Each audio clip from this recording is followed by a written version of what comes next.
공소 사실에 대해서 일단 어떤 입장으로 부인하신 건지 한번 정리를. 국정에서 뭐 설명했듯이 이 지금 비상계엄, 합법적인 비상계엄을 내란으로 지금 의유를 한 것이다. 그래서 공소사실 전체를 일단 부인을 합니다. 그리고 공소사실 모두에 보면 무슨 여러 가지 공모사실들 나열하고 있는데 그 부분에 대해서 구체적인 사실들은 다 부인하는 것이고요. 우선 내란 때 구성 요건인 국헌문란 목적이나 폭동이 없었다. 이런 것을 얘기하고 있는 것입니다. 변호사님, 그 윤석열 전 대통령께서 입장 직접 전달하기도 하셨는데 좀 충분히 재판부에 전달됐다고 보시는지.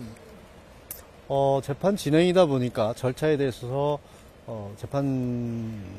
재판부에서는 검찰 측 입장과 조율해 가면서 하다 보니까 아무래도 좀 미진한 부분들이 있습니다. 향후 재판 진행 과정을 통해서 충분히 전달하려고 하고 있습니다. 헌재 이야기 하셨는데 앞서 헌재에서는 전원 일치 의견으로 일부 비상계엄 사태에 대해서 인정하는 부분도 있었거든요.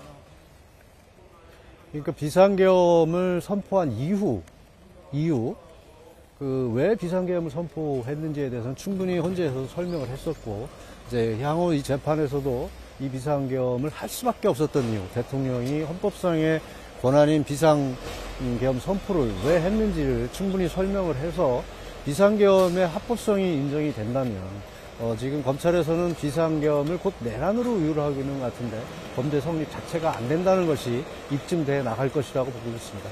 이게 형사재판이기도 하다 보니까 검찰 진술조서 말씀도 좀 나오셨던 것 같은데 어떤 게 좀 문제 있다고 보셨는지. 아까 말씀드렸듯이 수사기관이 공수처, 검찰, 경찰, 군검찰이 개입되어 있습니다. 각 수사기관에서 할 수 있는 권한이 있는지, 수사권이 있는지에 대해서 처음부터 다퉈지고 있는 상황이어서 그 부분에서 합법적인 증거들인지, 불법 수집 증거인지, 위법한 증거인지에 대해서 증거 능력이 문제가 될 수 있습니다. 이 부분이 정리가 돼야 된다는 말씀을 드립니다.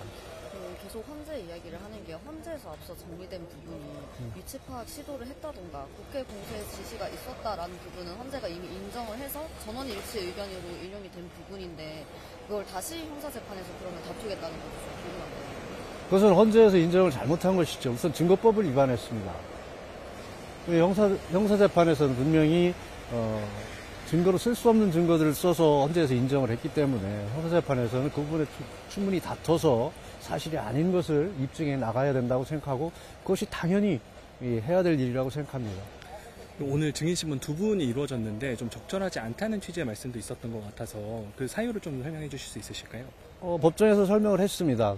이 지금 오늘 이루어진 두 명의 증인은 계엄 사무에 있어서 최일선에서 종사했던 사람들이고 대통령과는 직접 연관되어 있는 사실이 없습니다. 그리고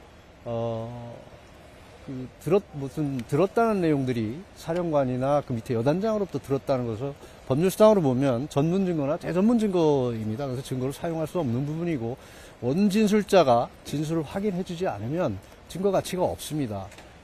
그런데도 불구하고 원진술자의 증언을 듣지 않고 밑에 전문 증거부터 증거 조사를 하는 것은 분명히 문제가 있습니다. 그 헌재 결정이 그럼 잘못됐다라는 거는 그 결정으로 인한 파면도 혹시 잘못됐다라는 걸까요? 판결 내용에 대해서는 충분히 이의 신청을 할 수 있고 얼마든지 할 수 있습니다. 그러나 헌법재판소는 단심이기 때문에 법률상 제도적으로 수용할 수밖에 없는 입장이지 판결은 우리들이 수없이 봐왔습니다. 우선 형사사건 같은 경우 1심이 2심에서 번복되거나 2심이 대법원에서 번복될 수도 있습니다.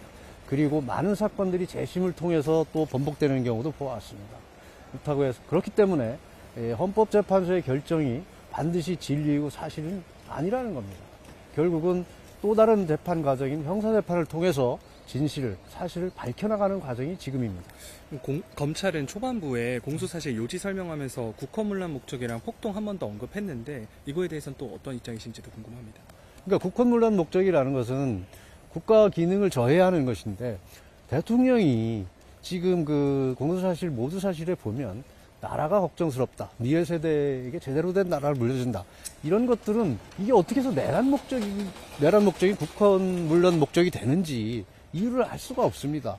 대통령이 나라를 제대로 만든다는데 그것이 국헌문란 목적이다? 성립할 수가 없습니다. 그리고 폭동이라는 것이 어디서 무슨 폭동이 나서 무슨 사상자가 발생했습니까? 군인이 출동한 자체를 지금 폭동으로 보고 있습니다. 그렇지만 계엄에는 당연히 군인이 동원되는 것이고 그 계엄의 적법성이 인정된다면 폭동 자체는 아예 성립할 수가 없다는 겁니다. 오늘 전 대통령께서 직접 발언하신 부분은 변호인단과 사전에 논의가 된 부분일까요? 사전에 긴밀히 논의한 것은 없습니다. 우선 오늘 이제 검찰의 모두 사실 후에 이제 변호인들의 어떤 공소사실에 대한 인부 진술이 있을 것으로 이제 예상이 돼 있었는데, 검찰에서 하는 내용들이 사실과 많이 다르다고 느꼈기 때문에 대통령께서 제일 많이 아니까 본인이 설명을 한 것으로 알고 있습니다. 최근에 촬영 불허 재판부의 결정 관련해서 특혜 논란 시비가 있었는데 좀 어떻게 보실까요? 그 부분에 대해서는 재판부의 결정이기 때문에 제가 언급하지 않겠습니다. 재심청이 들어오면 이제 변호인단에게 의견을 묻겠다고 했는데 혹시 그건 뭐 그때 가서 말씀 안 드리겠습니다. 네, 오늘 여기까지 하겠습니다. 무엇을 말씀하십니까? 그건 다음에 구체적인 절차가 진행되면 그때 말씀드리겠습니다. 자, 수고하셨습니다.